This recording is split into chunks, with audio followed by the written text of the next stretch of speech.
ஒரு படம் வந்து 10 மணி நேரத்துல வந்து நீங்க எடுத்திருக்கீங்க. வெறும் 10 ஹார்ஸ்ல வந்து எப்படிடா அது முடிஞ்சது? இது எப்படிடா அப்படின்னு சொல்லி ஒரு டயலாக் இருக்கும் தெரியுமா? அந்த கண்டிப்பா. மாதிரி எங்களுக்கு வியப்பா இருக்கு. எப்படி சார் அது நடந்தது?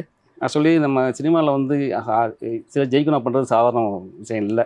அது நம்ம எதாவது வித்தியாசமாக எதாவது பண்ணால் மட்டும் தான் ஜெயிக்க முடியும். இல்லைன்னா நம்ம 10 11 100 101 101 இருக்கணும். நம்ம 10க்குள்ளே வரணும் அப்படின்னா ம். நம்ம ஏதாச்சும் வித்தியாசமாக செய்யணும். அந்த எய்மில் யோசிச்சிட்டே இருந்தேன். அப்போ தான் அந்த ஐடியா கிடச்சிச்சு. அதுக்கேற்ற கதை பண்ணோம். ம். ஒரே வீட்டுக்குள்ளே கதை பண்ணி நம்ம சிங்கமணி சார் வந்து ரொம்ப ஹெல்ப் பண்ணார் அதில். ம். ஆக்சுவலி அவர் பேர் நடிகர், டைரக்டரு. ஆனால் அவர்கிட்ட சொல்லும்போது அப்படி பார்த்தாரு, யாரா நீ அப்படின்னு, எப்படா பண்ண முடியும் அப்படின்னு எனக்கு கேட்டார். ம். நான் சீன்ஸ் எல்லாம் விளக்கி சொன்னேன். சொல்ல ஓட்டி இந்த கட்சி சொல்ல ஓட்டியும் சரி ஓகேடா, ஒரு நல்லா ஐடியா நல்லா தான் இருக்குன்னு சொல்லிட்டு தான் நாங்கள் அதுக்கு அடுத்த ஸ்டெப் எடுத்தோம். அதுக்கு ஏதோ ஒரு 4 கேமரா வச்சு பண்ணோம். ம். ம். அதை அது பண்ணனால தான் ஓரளவுக்கு அதை சக்ஸஸ் பண்ண முடிஞ்சிச்சு. ஆனால் அது வந்து கின்னஸ் வாங்க முடியல. ஏன்னா அதுக்கு வந்து வேறு ப்ராசஸ் பண்ணணும். அந்த சுச்சுவேஷன் என்னால் பண்ண முடியாதனால சரி படத்தை முடிப்போம்னு சொல்லி முடித்தோம்.